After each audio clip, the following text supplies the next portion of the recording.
I am very glad to be here today to see so many policy champions that for over a decade have supported our organization, the activists and the voters who look to us as a voice. I'm glad for the opportunity to I can't find my other tripod. I just got here. clarify AFP's position so that in case there's been hearsay or secondhand conversation that seems to muddle what our principal positions are, Sorry, folks. that I can make those clear today. I didn't know this was happening today. I sit back and I say, 100 years from now, someone may not care about what I say or what I do.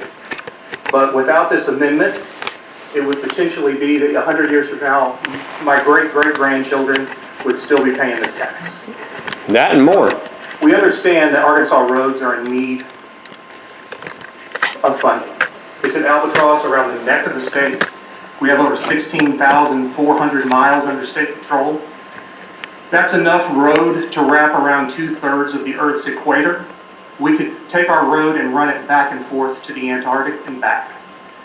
We're the 7th largest road system, but 32nd in population. We have issues. The question is how will we address these issues? There's pros and there's cons.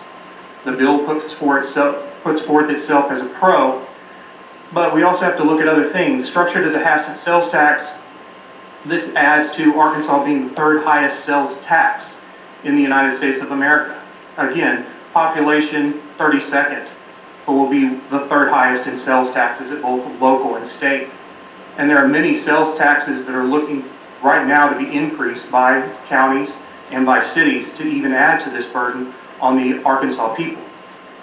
Yes. This also affects low and middle income. There's one in Fort Smith. Disproportionately, it's regressive. It takes more of their income away. There's less budget, but more costs that will be added to their daily lives. And we're here to represent those voices. As a package, with the gas tax increases, the cost of goods and services, continuation of the half-cent sales tax, the 1/10 of a cent automatic tax increases, though not again these things addressed in this bill as a package which it's been presented to the people. This will see increased costs and decreased budget for families, particularly those, again, that may be on fixed incomes or in the low income brackets.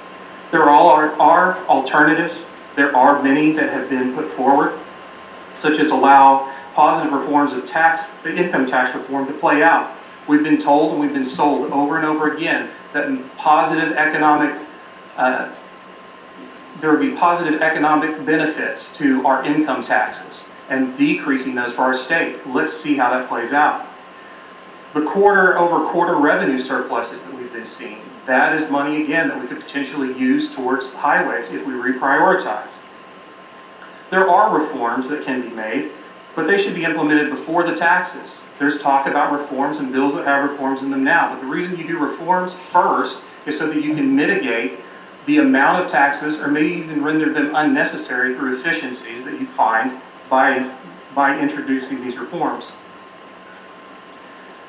The half-cent sales tax that is to expire in 2023.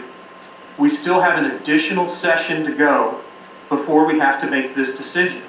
Yep, they want their money now. We have reforms on the table. We have the income tax benefits that could be potentially coming, plus maybe unknown revenue streams that could be brought to our state through a better business climate.